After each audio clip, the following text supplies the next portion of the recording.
Thank you very much. This is a tremendous honor for me. NABS has been my favorite society for a very long time. I have so many friends here, many colleagues, and I've learned so much from this society, so this is really very special. Apparently I need to give a presentation, and so since the lights have been lowered, and I threw a few slides together last night, you can see my title here. I'll get back to that in a minute. But first of all, I want to say thanks at the beginning so I don't have to rush too much at the end to just identify, I'm not going to read everybody's names, and you probably can't see a lot of them, but just to identify a few people that have had a very important influence on my career. First of all, up in the upper left, two undergraduate mentors that I had by the name of Don Hall and Bill Cooper. I'll say a little bit more about them in a few seconds. Also my major professor, Dave Coleman at the University of Georgia, and Tom Waters, who many of you know. Tom hasn't been to a meeting in quite a while, but he was my mentor, my mentor from afar. I got to know him at NABS. I learned so much from him, from his publications, and from talking to him. Among my collaborators, I really need to single out Bruce Wallace and Alex Hurin. I decided to go and look at my CV and see how many papers I'd published with each of these guys, and it turned out to be 9 each. Turns out that, you know, Bruce and Alex has published a lot together as well, but only one of these papers had all 3 of us in it. So these are 9 independent publications pretty much with each of them. I have to give a very special thanks to my wife, Susan, down here in the front row. She's supported me all these years, been patient with me, been a collaborator, and I couldn't be more grateful. So, on to the talk.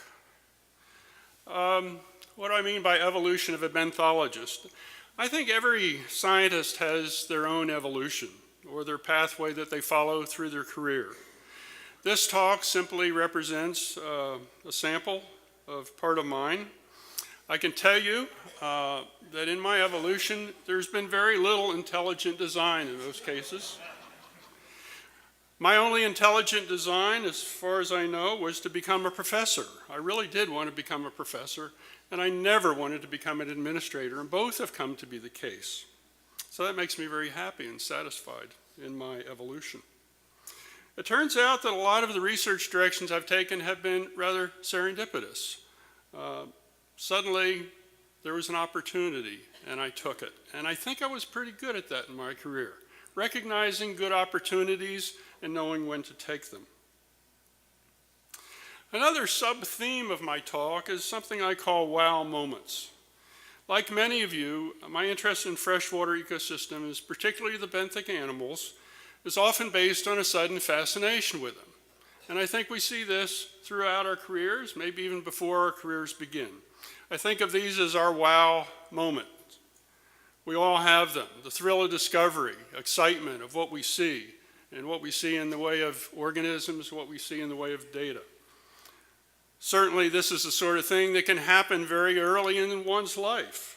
Moments that excite our interest. We may not remember all of them, but they add up more and more. And when we have these moments happen, we want more of them. And if we're lucky, we'll have several moments like this throughout our career. I want to give you a few examples. I want to introduce you to a small 1-year-old Australian girl by the name of Molly. And she, for the first time, is being confronted. It's not by a benthic organism, but it's by its a relative, a very large praying mantis. And let's just see what her wow moment turns out to be. Oh dear, I did that wrong. Bear with me. Okay. Me.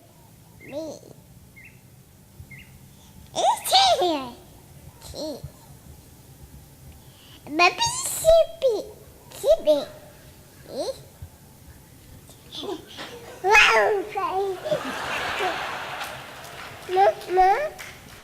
So in case you couldn't understand it, she said, wow. That was in Australian, of course. And the last thing she said was more. She wants more.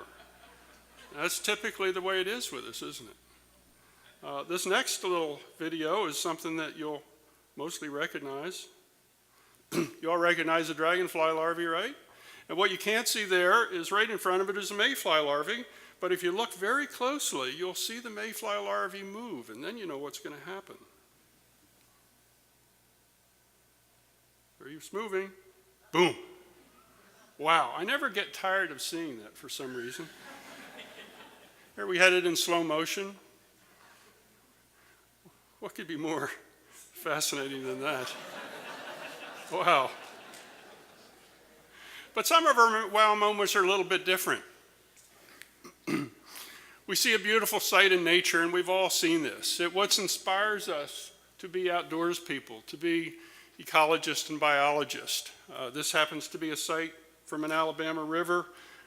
This is a river, it's not a wetland. There's water flowing through this. The water willows and spider lilies. And in fact, my last PhD student is working on secondary production in this habitat as we speak. But perhaps the greatest wow moment of all is when, after months of analyzing data, you can see your research plan finally come together. You can see some really good looking data, and you know this is going to be a good publication.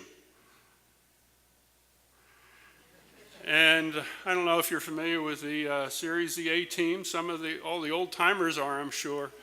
But ever since the mid-1980s, when I saw data that looked really good, I'd say it as close as I could come to George Papard. I love it when a plan comes together. And you can borrow that phrase too, by the way. But you have to say it with the right emphasis.